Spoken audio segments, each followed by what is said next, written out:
Anta syamsun, anta badrun. Pigawena ulah embung, parentah Allah nu agung, mungka anjeunna nyalindung, urang teh minta pitulung. Pek pigawe ti ayeuna saacan seep waktuna,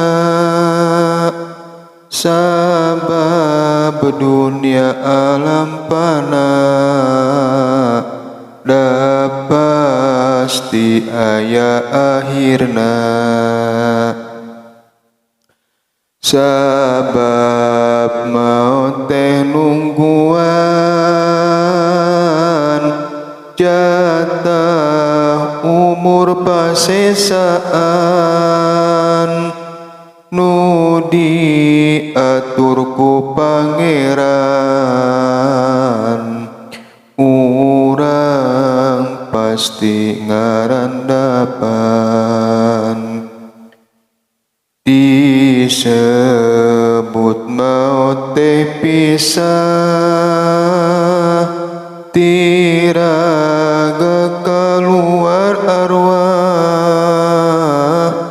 najan jalma gagah rongkah, di dinya mah kudu pasrah. Ari hirup nu ayeuna moal angger salilana, upami seep waktuna disebut maut ngaranna. Allah anu ngersakeun,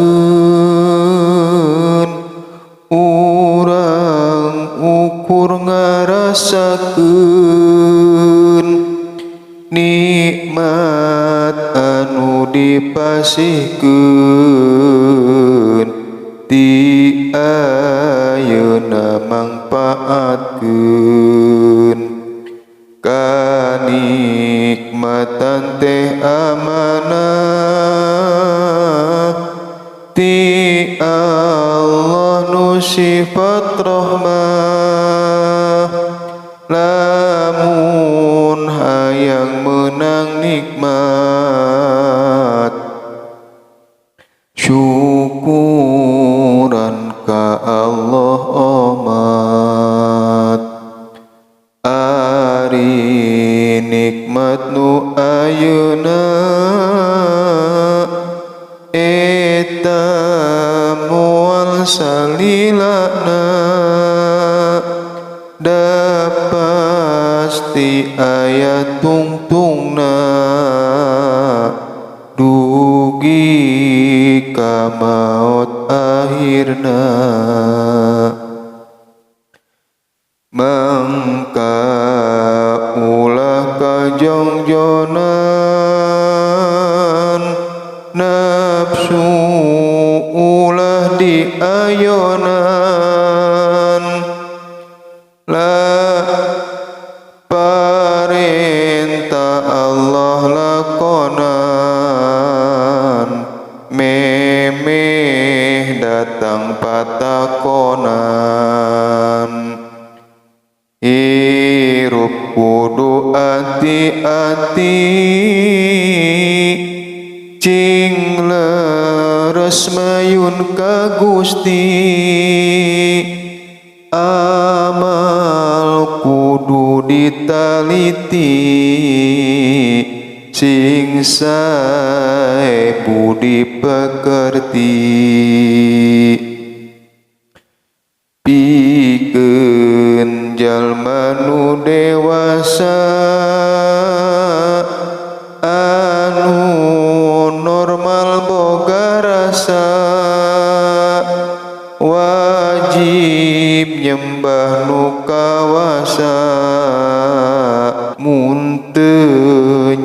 ulah pasti dosa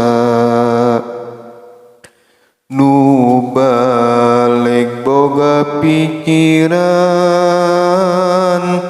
wajib nyembah ka pangeran ti ayeuna tafakuran kaagungana pangeran Allah anu maha agung ayeuna pikeun nyalindung yu urang nedapi tulung sangkan urang ulah linglung mun jaga alim disiksa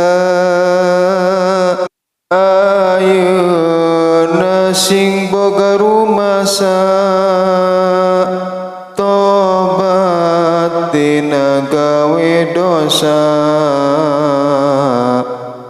bakal tebih tina siksa sing alus tingkah jeung lampah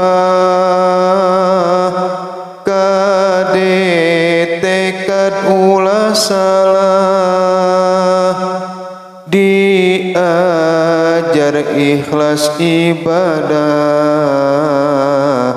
saacan asup ka barzah